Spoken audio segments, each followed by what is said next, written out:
नमस्कार दोस्तों, एक बार फिर से आपका बुद्धा इंस्पिरेशन यूट्यूब चैनल पर स्वागत है।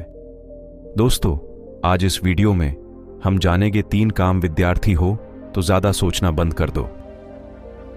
The story of college student. तो दोस्तों, कॉलेज की जिंदगी ना जाने कितने हाई और लोड लेकर आती है, मार्क्स, एग्जाम्स और भविष्य का दबाव, और फिर वह सब ऊपर से डिप्रेशन का भी साथ।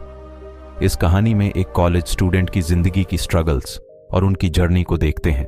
चलो आओ देखते हैं कैसे वह डिप्रेशन से लड़ते हुए अपने रास्ते को ढूंढते हैं।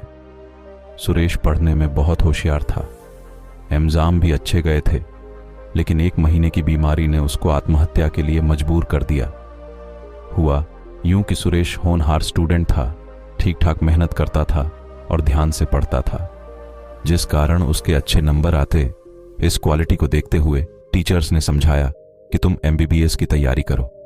सुरेश को अपने आप पर पूरा भरोसा था। उसने 2 साल मन लगाकर मेहनत की, सब बढ़िया चल रहा था। अचानक साल के अंत में सुरेश को टाइफाइड हो गया और 1.5 महीने तक वह बीमार पड़ा रहा। जब सुरेश ठीक हुआ तो जोर शोर से पढ़ाई में लग गया और किसी तरह कोर्स खत्म करके परीक्षा में शामिल हुआ। रिजल्ट आया तो सुरेश का सिलेक्शन केवल 3 नंबर से रह गया था। शुरू में तो सुरेश संतुष्ट था। टीचर्स ने भी समझाया कि तुम चिंता मत करो, कम तैयारी में तुम अच्छे नंबर लाए हो, अगले साल तुम्हें अच्छे कॉलेज में सीट मिल जाएगी, बस मन लगाकर पढ़ो और मॉक टेस्ट देते जाओ। सुरेश को सब बातें समझ में आ रही थी, चिंता की कोई बात नहीं थी, लेकिन वह खुश नहीं था। उसके जिगरी दोस्त जिनके साथ वह पढ़ता था, वह सब मेडिकल कॉलेज पहुंच गए थे। दोस्त के स्टेटस पर सफेद कोट वाले फोटो देखकर उसे चिढ़ भी होने लगी थी। जाने अनजाने में सुरेश खुद को दोस्तों से कंपेयर करने लगा, फिर शिकायत करने लगा कि मेरी किस्मत ने साथ नहीं दिया। अब जब कोई छोटी मोटी दिक्कत आती तो सुरेश उसे सुलझाने की बजाय किस्मत को कोसने लगा कि अरे मेरी किस्मत ही खराब है। सुरेश मेहनत तो इस साल भी कर रहा था, घंटों टेबल कुर्सी पर बैठा रहता, लेकिन अब उसका मन पढ़ाई में नहीं लगता। इस बार उसने पूरा कोर्स रिवाइज करके एग्जाम दिया, लेकिन जब 3 महीने बाद रिजल्ट आया तो उसके नंबर पिछले साल से भी कम आए थे। असफलता के कारण सुरेश पूरी तरह फ्रस्ट्रेट हो गया। वह कभी अपनी किस्मत को तो कभी ईश्वर को कोसता रहता। वह बार बार खुद से दोहराता, इतनी मेहनत के बाद भी सिलेक्शन नहीं हुआ, मेरे साथ धोखा हुआ है। वह दिन भर अतीत के बारे में सोचता रहता। अगर कोई टोक दे तो उसे पूरे दिन बुरा लगता और वह बदला लेने की सोचता। उसके बदले व्यवहार के कारण लोगों ने उसे समझाना भी छोड़ दिया था। एक दिन सुरेश पूरी तरह हताश होकर एक पहाड़ की तरफ चल दिया कि ऐसे जीने का क्या मतलब। जब मन को चैन नहीं मिल रहा, सुरेश काफी देर तक चोटी के किनारे खड़ा रहा। उसे समझ नहीं आ रहा था कि मैं क्या करूं, कैसे छलांग लगाऊं। तभी पीछे से आवाज आई।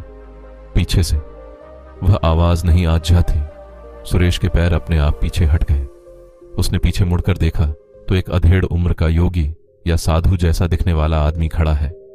योगी तो एक नजर में ही सब कुछ समझ गया था। उसने पूछा, क्या हुआ तुम्हारे साथ जो तुम कूदने जा रहे थे? सुरेश ने सारी बात बता दी। आज पहली बार सुरेश ने अपने मन का दुख किसी के साथ बांटा तो उसे काफी हल्का महसूस हुआ। योगी ने सुरेश से कहा, यह बहुत छोटी समस्या है जिसे तुमने बड़ा बना लिया है। अगर तुम चाहो तो मैं इस परेशानी का आसान हल दे सकता हूं। सुरेश ने कहा, मुझे जल्दी बताइए, मुझे क्या करना होगा? मैं हर हाल में बुरी बातों और असफलता को भूलना चाहता हूं। योगी ने कहा, मेरी कुटिया पास में ही है, वहीं बैठकर बात करें। कुटिया के आते ही योगी ने सुरेश को पेड़ के पास बैठाया और अपनी कुटिया के अंदर चले गए। थोड़ी देर बाद योगी बाहर आए। उनके हाथ में एक जलता हुआ दीपक था। उन्होंने सुरेश से बोला, हाथ आगे बढ़ाओ और इस दीपक को पकड़ो। योगी ने सुरेश से पूछा, इस दीपक का वजन कितना होगा? सुरेश ने कहा, कुछ खास वजन नहीं है इस दीपक में। योगी ने कहा, कुछ देर इस दीपक को यूं ही पकड़े रहो, बस अपने नजदीक मत लाना।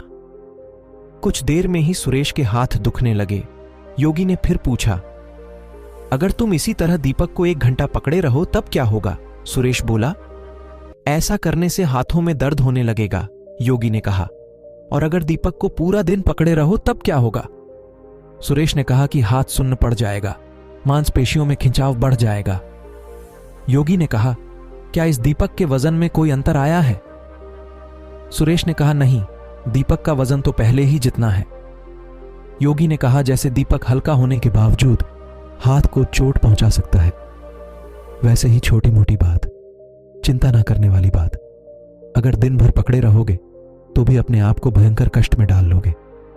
योगी ने कहा, जैसे कष्ट से बचने के लिए आपको बस दीपक नीचे रखना है, वैसे ही तुमको अपनी चिंता और शिकायत को नीचे रखना है। तुम्हारी कहानी चिंता, तुलना, शिकायत से लेकर असफलता और फ्रस्ट्रेशन की है। ये सब तुम्हारे पहले विचार के साथ शुरू हुआ, जब तुमने सोचा कि मैं पीछे रह गया, और ये विचार बार बार मन में चलता रहा, और ये विचार बार बार मन में चलता रहा। तब इसने तुलना यानी कंपैरिजन का रूप ले लिया। फिर कंपैरिजन ने शिकायत का रूप लिया। जब शिकायत की आदत पड़ गई तो तुम्हारे मन का चयन ही खत्म हो गया।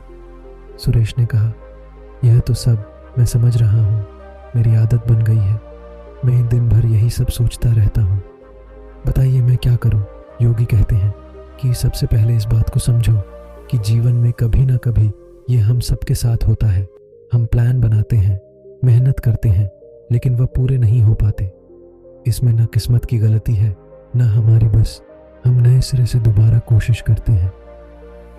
यह सब तुम्हारे साथ छोटी उम्र में हो गया। तुमने ईमानदारी से मेहनत की, लेकिन रिजल्ट नहीं मिला। लेकिन अगर तुम इस घटना से सीख लो, शिकायत और नेगेटिव विचारों को छोड़कर अच्छाई देखो और अपने काम में मन लगाओ, तो फिर जीवन में तुम्हें असफलता कभी नहीं रोक पाएगी। सुरेश अब उत्सुक था। उसे समझ में आने लगा कि उसे एक नई स्किल सीखनी है। यह घटना उसके जीवन का एक बड़ा लेसन बन गई। उसने योगी से पूछा, मुझे यह तो समझ आ गया कि पुरानी बातों को बोझ नहीं बनाना है, पर यह सब मैं करूँगा कैसे? योगी ने कहा, हमारा इंसानी दिमाग इस तरह से प्रोग्राम है कि या तो यह धन्यवाद महसूस कर सकता है या फिर चिंता कर सकता है। इसलिए अपने दिमाग को धन्यवाद देना सिखाओ।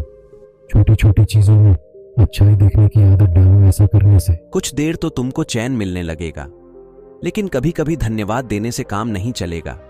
हर रात सोने से पहले तुम्हारा मन हल्का हो जा चाहिए। आज के दिन की गलती और दुख कल परेशान नहीं करना चाहिए, तभी जीवन में प्रगति होती है। इसलिए सोने से पहले तुम्हारा मन हल्का होना बहुत जरूरी है।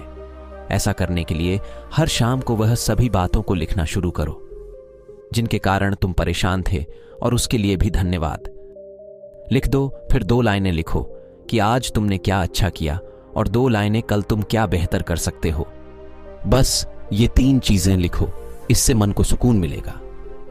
कल कुछ बेहतर करने की इच्छा होगी। ऐसा करो और चयन से सोने चले जाओ। इस नाइट रूटीन को अपने जीवन में प्राथमिकता दो। ऐसा करने से तुम हमेशा हल्कते मुस्कुराते बने रहोगे, हमेशा मन लगाकर काम करोगे, और कोई भी बड़ा हादसा या रुकावट तुम्हें परेशान नहीं कर पाएगी। सुरेश आज बहुत खुश था। उसे लगा कि मैं 2 साल फेल नहीं हुआ, बल्कि मुझे जीवन का अमूल्य लेसन मिला है। उसे लगने लगा अब जो भी होगा, जो भी मुश्किल आएगी, मुझे आगे बढ़ाएगी और एक बेहतर इंसान बनाएगी। उसने अपने मन में नोट किया कि मुझे हर रात बस 3 बातें लिखनी है। आज के दिन की परेशानी के लिए धन्यवाद देना है, आज क्या अच्छा किया, और कल एक के दिन की परेशानी के लिए धन्यवाद देना है, आज क्या अच्छा किया और कल एक चीज क्या अच्छी कर सकता हूं। और इन 3 बातों को अपने जीवन में अमल करना है। तो मित्रों, कैसी लगी ये कहानी आपको कमेंट में जरूर बताना, और अच्छी लगी हो तो इस चैनल को सब्सक्राइब करके नोटिफिकेशन बेल को जरूर प्रेस कर देना।